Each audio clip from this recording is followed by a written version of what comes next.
Is that a rear control arm? What do you suppose that is? It's a Pathfinder. The hell?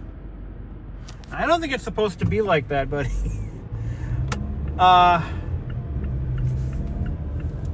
Do they know? What the hell? Dude, your Nissan is Nissaning. All right, folks. Now is the day. Today's the day. I've been stressing over this now for too long. I got to get this car back together and on the road. And if you didn't see my last video, basically what happened was I did motor mounts on this engine, and one of my bolts stripped out, or bolt holes in the engine block. It stripped out, and you know, once that happens, you go from a very simple job to a very complex one.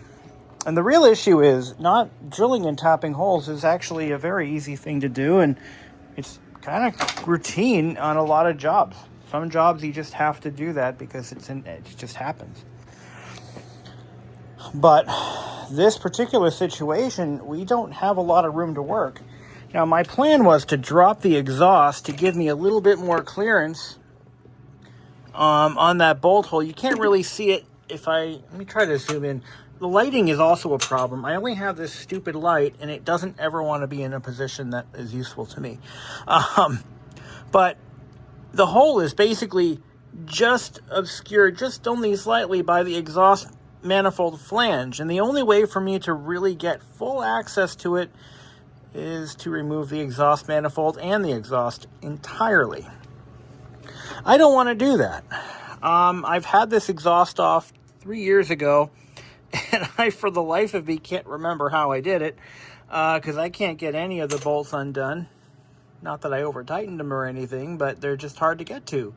It's a very difficult job, and it just made worse by the rather quality and supreme engineering. The thing is, it's a good thing Miatas don't generally break down, because it's not that they're hard to work on because they're complex. They're hard to work on because they're small. And there's not really much room to get in and get things done. So here's my plan. Now, because of the obstruction, I can't get a helicoil tool in there to put the fitting in. But what I can do is I can drill it out one size bigger from its M10 size and retap it as an American bolt. And this is the size we're going to. Apparently this is the next size up somehow. I don't know. But if you look at a chart, metric, standard, this is the next logical choice. I have to cut this bolt down. It's too big. It is significantly larger than the original M10 bolt. I mean, there is another option. We could just leave it alone and forget it ever happened. But unfortunately, I'm one of those people who is going to end up with a much bigger problem if I only leave 2 out of the 3 bolts in the motor mount intact.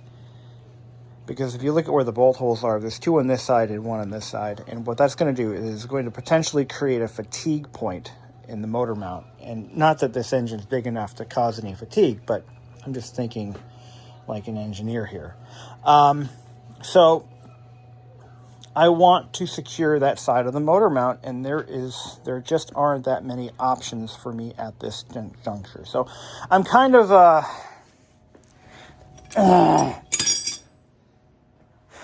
I'll tell you this much. If this happened at your local Mazda dealer, you know what they're going to do? They're going to either leave it alone and not tell you, or they're going to try to sell you a whole new engine. I mean, even with this bolt size, like, I could finger it into the... If I were to... I'm just trying to run this scenario down because I'm actually leaning towards leaving it the hell alone. Even though I really, really need to start investing in whites. There's just... It's in the worst possible location. I mean, there are worse locations. than having it happen here. And there are far worse places to have a situation like this. But, you know. Anyway,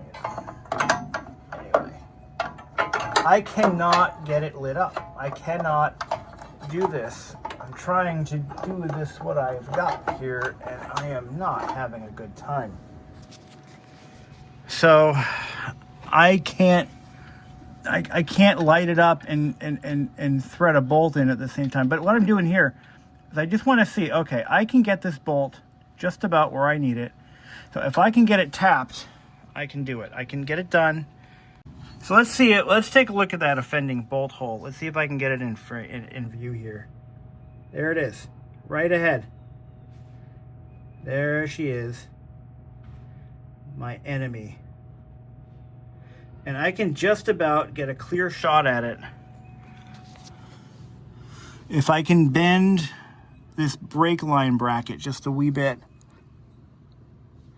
out of the way without breaking it off the freaking chassis, which I don't think is going to be possible. It's probably going to break that weld, which now I have another problem on my hands. Yeah, we can make it work. So now another issue, and again, I'm really thinking this out methodically here. Another situation that's going to be created by this job is, okay, so you've got it rigged so that you can drill the hole straight in. Good for you. Then how do you know how deep to go? And how do you prevent it from going too deep? Well, I thought about that. Oh shit, I just thought of another problem. So I can't get the proper tool in there, right? I can't get the helicoil tool in there without dismantling the whole fucking engine. So am I going to be able to get a tap in there?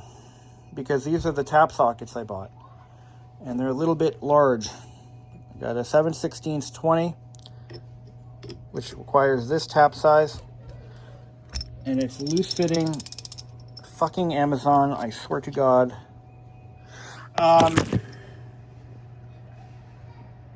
And of course, there's no way for me to.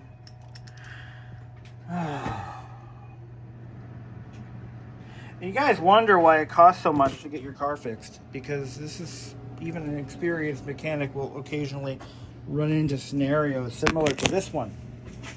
And you wonder why. Because if you care about the job and you want to do it right, you know, this is what you get. This is what you're going to run into. This is what you're going to run into. This is the rig that I've come up with. The problem is, it's probably not going to clear the exhaust manifold ear flange. All right, so we're going to use this to find the depth of the hole. And I'm going to just stick this in there, and wherever this pin stops is how far in. Because if we're drilling and we find oil, it's not a Beverly It's not a Beverly Hillbillies moment to remember. So let me just figure this out. So about 24 millimeters deep, but we're not going to go that far in. We're going to go a little bit shallower than that. We're going to go a little bit, thinking, I've got a bolt here that's a little bit longer than the old one. I'm going to go to like 20 millimeters. Yeah, that's a fair number. 20 millimeters into my engine block. I can't believe I'm doing this. All right, now I'm going to go ahead and I'm going to create a. I'm going to put some shrink tubing on this drill bit to give me a stop, so that way I don't over drill. So I'm going to sleeve some shrink tubing on that bit. Yeah. That should do it. Once it starts giving me resistance, then I stop. Maybe going a little bit further for cleanup purposes, but that's about it. Like, we're not going to go We're not going to go all the way. We're not going to go full send on this thing. Well, the deed is done. The hard part's over. We've got threads cut in there at 7/16, 20 thread per inch. This is the bolt we're going to use. We're going to cut this bolt down a little bit. Then I'm going to tap it or chase it. And so we're going to cut a little bit off of this bolt so that it fits properly. And this is a grade 8 bolt, so it's going to be fun. But yeah. So we've got the bolt cut to size, just about the size of the original. And I did that with the die still on it. I then chamfered the edges of the cut. Now, it's not a straight cut, but it's good enough for government work. So that now all I've got to do is back the bolt off, or back the die off, and it'll retrace the threads that I just bunged. Came off actually quite smoothly, so I did a good job. Now I have a new bolt, and if for some reason this fails, we can still do a helicoil if we have to. It's not over till it's over. So this is the thing that's been keeping me up and on edge for the past couple of days, weeks, as I've been anxiously awaiting to complete this repair, as one does. Let's see how I did. I should be able to thread this in by hand without any real issue. If I'm not able to, well, then we have more problems, don't we? More money, more problems. So there's the hole. The thing is, you got to thread it in by hand, because if I try to get it in with a socket, it's going to try to walk, and we're going to be right back to where we started. Don't want that. Well, the hard part's done. I mean, it's done. It's really done. It's back to, it's safe. It's back together. Things are looking good. The next thing I need to do is we're going to do these heater hoses over here. They've been on the list of things to do for some time. I'm going to do them. I'm going to try to do them. So I got to drain this system down. And there's my coolant bucket. Well, I'm going to have to mop this up to get the oil out of it, but that is the coolant bucket. And let's get this done. So the motor mount is done. It's off the list. Thank God. Now we just got to do the heater core. Now we're going to crack the rad cap loose and let her go. That's what we're going to do now. Wish me luck. All right, so I'm in the middle of doing my heater core hoses, and I want to point something out that could help some of you if you're doing this job. So these heater hoses are difficult as balls to get to. Specifically this one back here. And what you've got to do is, I found that do not try to twist them off and work them off that way. They've been on there for 30 years. They are now one with the car. They're not coming off like that. Wishful thinking. You're going to take your knife and you're going to slice the hose like that. But don't go too deep. Don't go too hard, because you don't want to score the fitting. But also, by twisting it off and trying to work it that way, you're going to potentially cause a fitting to collapse. This actually happened to me when I got the car. This one right here was a little bit crushed. Not a lot, just a little bit. Don't panic if it happens. If it collapses completely flat, well, you're boned, and you've got to replace the heater core. Now that's a whole nother ball of wax. But if it's just a little bit out of round, or this flared end here, is a little bit off, a little bit collapsed, here's what you're going to do. You're going to take a pair of straight needle nose pliers.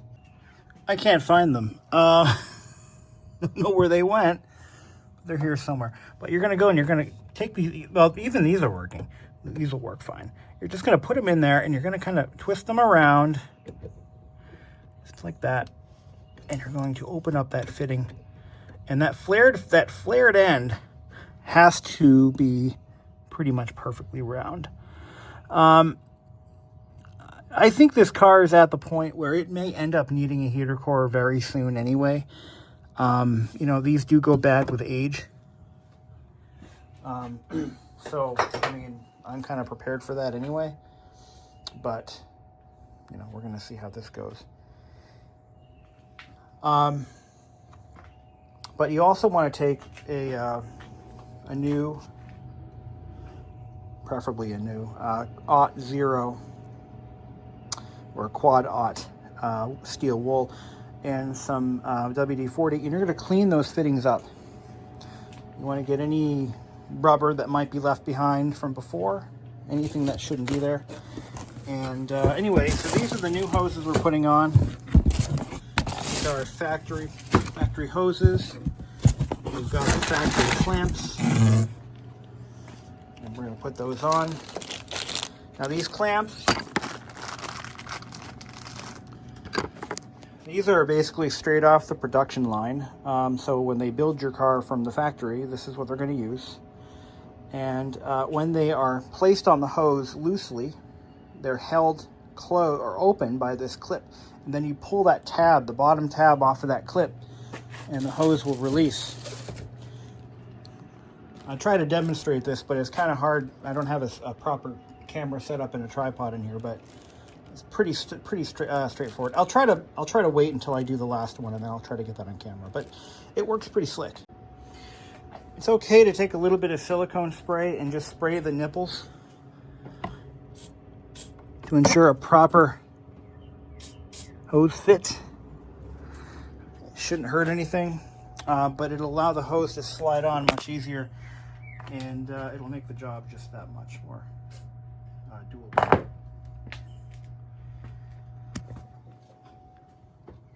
The thing is, it's not the hose friction fit that keeps it in place, it is the clamp. And it's the end of this this nipple that keeps it in place. So the clamp is really just there to keep it all nice and tight. So you're not gonna hurt anything by doing a little bit of silicone. It's not gonna affect anything at all. In fact, I believe that's what I did 7 years ago when I put this all together the first time. So make sure the hose clamp is in the right spot. And then the fun part, take yourself a pair of pliers and you just pull that clip off like so.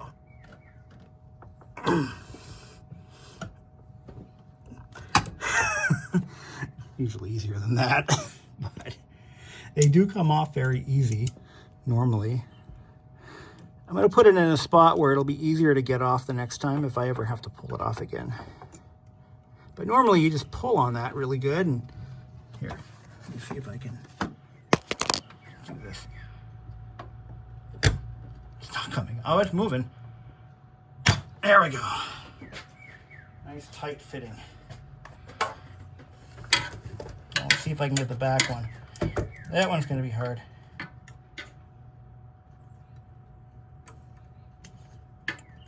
There we go. Almost there.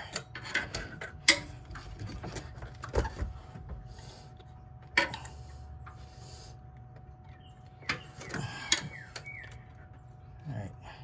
You'll hear it. You won't see it, but you'll hear it.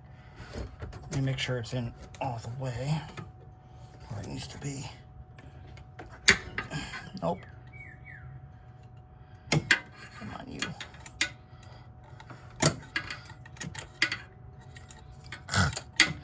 These are reusable, but given the age, I'm not going to gamble.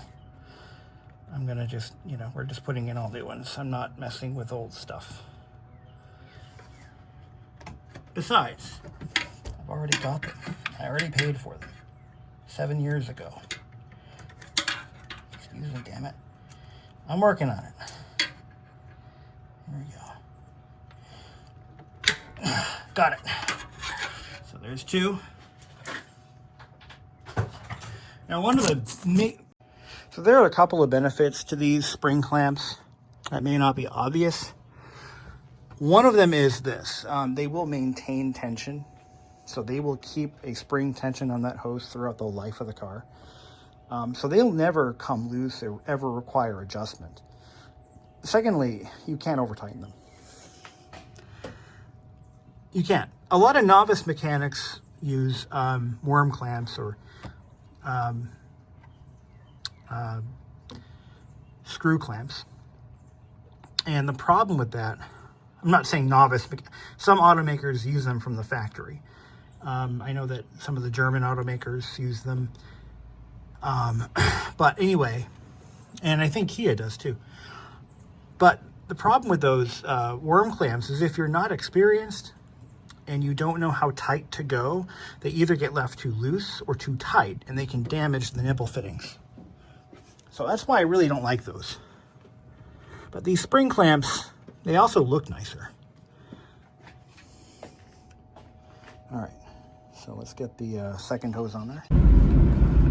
Okay, first reaction. Well, the lifter tick is back. It comes and goes. You know, it's funny. It's almost like Mazda kind of failed when they designed the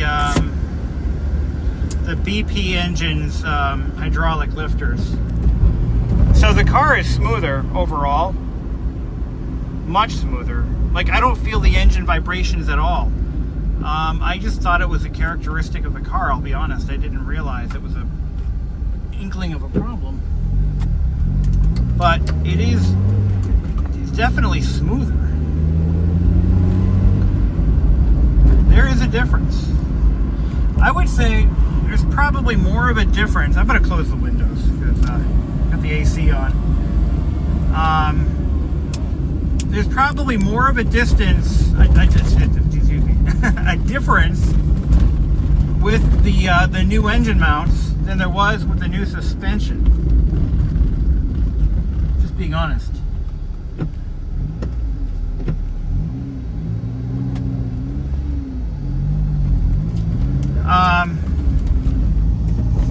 Yeah, overall, like, I don't even feel the engine at all.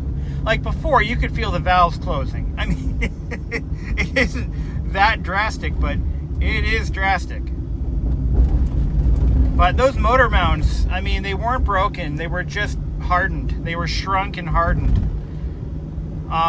The lifter tick will go away. It always does. It just, from sitting long periods of time, there's one lifter that always drains down, and it never fully bounces back until you've driven it a bit. But as I was saying, it's a common issue with these engines, but it's really more of a nuisance than anything. There is a guy who rebuilds these cylinder heads, and he states in plain English, clear as day, may not fix lifter ticks, even with new lifters. I mean, I'm wondering if there might be an oil flow issue to one or two lifters, like towards maybe the back of the block or the head. I don't know. But it is a known issue with these engines, and it's really just, as long as it goes away, you're fine. Now, this car I bought with 54,000 miles on it, and even the previous owner, he's like, yeah, it's gonna tick. I mean, 54,000 is pretty low for an engine that is capable of every bit of 400. So, you know, it's like, it's just a nuisance more than it is anything. But, you know, the name of the game is just grin and bear it, I guess. But yeah, there is a clear difference in the drivetrain backlash. It feels a little bit more backlashy, like a bit bouncier, as those motor mounts have more flex to them. So when you're on a manual, you're going to feel it more as you let off the clutch, as the vehicle starts to roll, and as you let off the accelerator, you're going to feel it a little bit. And that's not really a problem. That's how it's supposed to be. Was it worth all the pain? You know, it's one of those situations where you're damned if you do, damned if you don't. If I didn't do this, you know, I wouldn't have known if so the motor mounts can break or begin to crack apart without any obvious symptoms until they suddenly let loose. And then it's obvious. In my case, I didn't have any obvious symptoms. But the only way to know the condition is to take it apart and dig in there and look, physically look to see, okay, are these mounts breaking up? And once you've got them out, why would you put them back in again?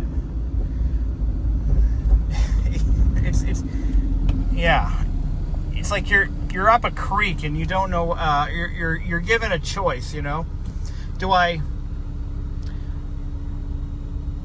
But yeah, just idling, like there's no discernible vibration whatsoever. It's very faint.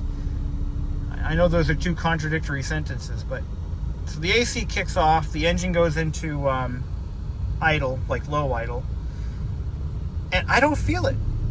It just kicked on. I felt a slight bounce, but I don't feel any. It feels like a brand new car again.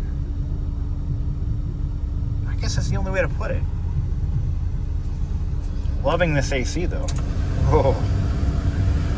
Hard to believe that an AC from 1994 still puts out the juice. That's never been serviced. It's never needed it, to my knowledge. I've had the car 7 years. I've never once checked the pressure or even had the need to top it off.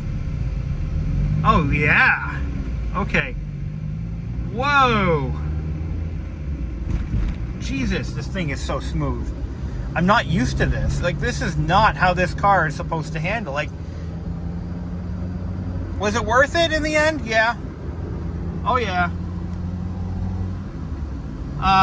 The only thing I can recommend to anyone doing the job is to really, you know what, take your time and don't try to rush through it.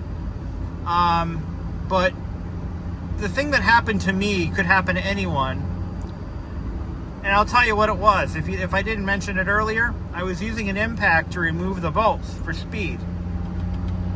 And I did that successfully, except for one bolt. It wouldn't come undone. I'm like, great, it's either going to break or I'm going to have a problem here. Either way, I'm going to have a problem with this one. So I cranked the air up on my compressor, and I hit it a few more times. I'm like, what the hell? And then I took the impact off, and I'm like, why is it in forward?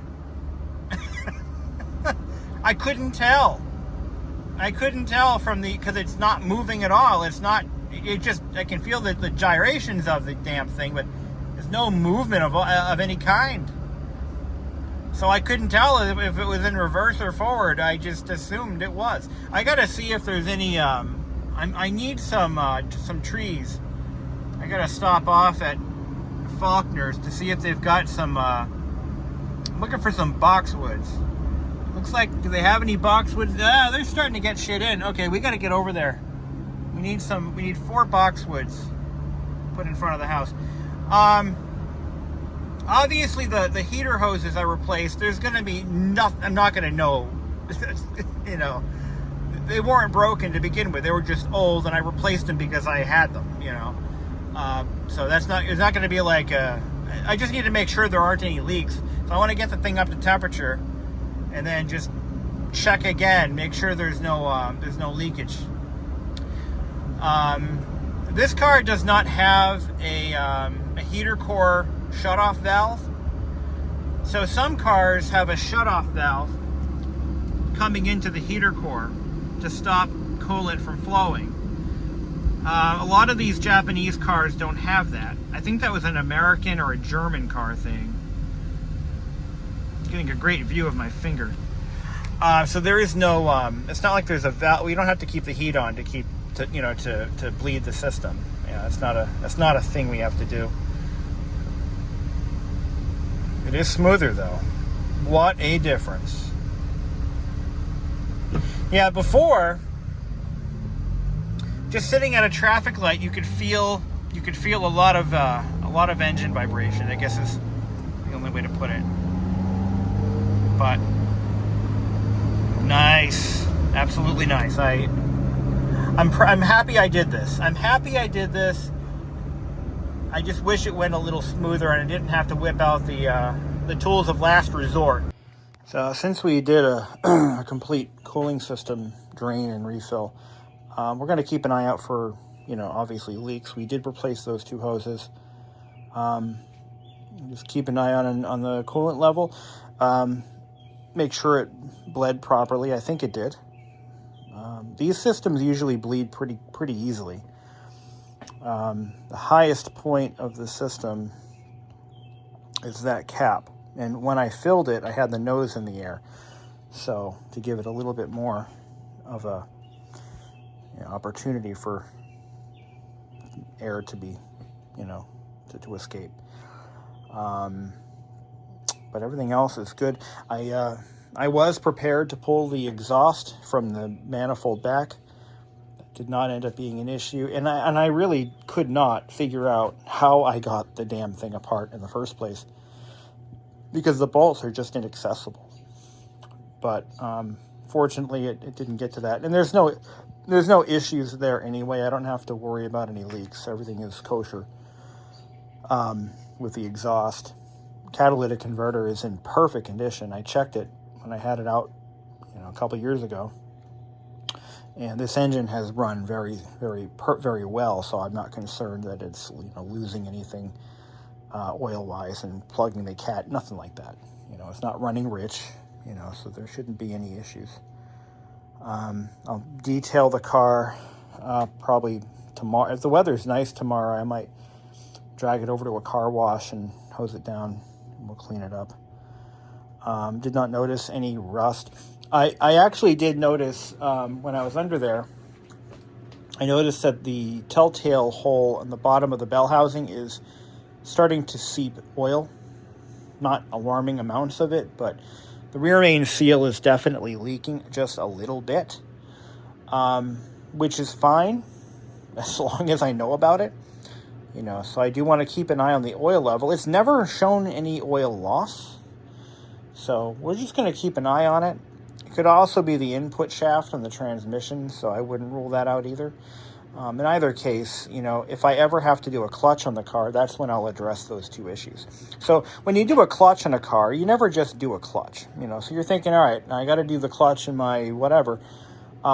It's not just a clutch job.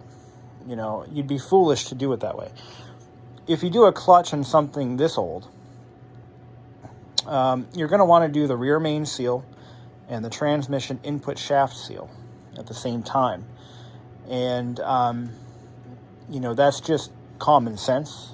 I know plenty of folks who would just replace a clutch and nothing else to save a few bucks, but it's not worth it because you're going to have to pull that all back apart again to do those seals. But I would be shocked if this car didn't have any oil leaks. There aren't any in the front because obviously I changed the crankshaft and the camshaft seals when I did the timing belt 7 years ago. But the rear main is still the only original one there, and the oil pan isn't leaking either, which is shocking.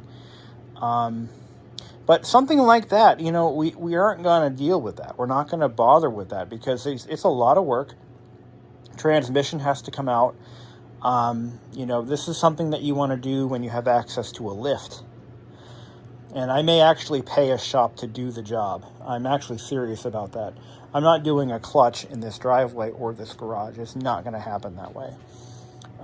So when it comes time to do those two things, it's going to be bring it over to there's a few shops around here that do actual quality work and do charge accordingly.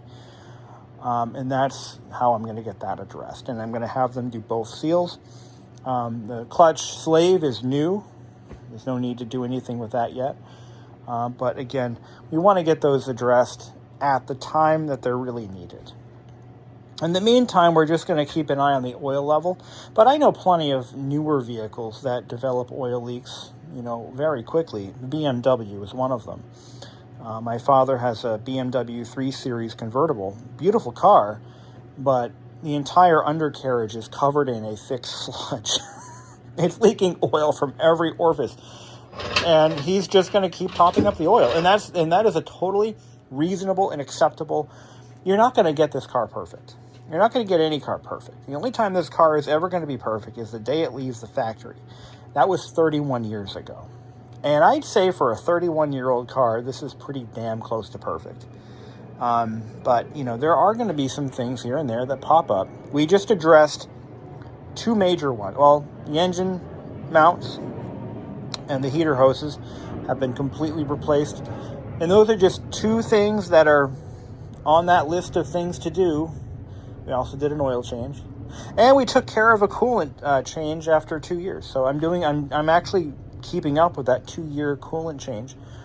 And it's good to do coolant flush, not flushes, but coolant changes, drain and fill, on a car that sits a lot, because the coolant just sits there in the iron block, and it does a good job of preventing corrosion, but those corrosion inhibitors do break down over time. So even if the car is not being driven, coolant should be changed. And that's just a rule. That's a good rule to live by.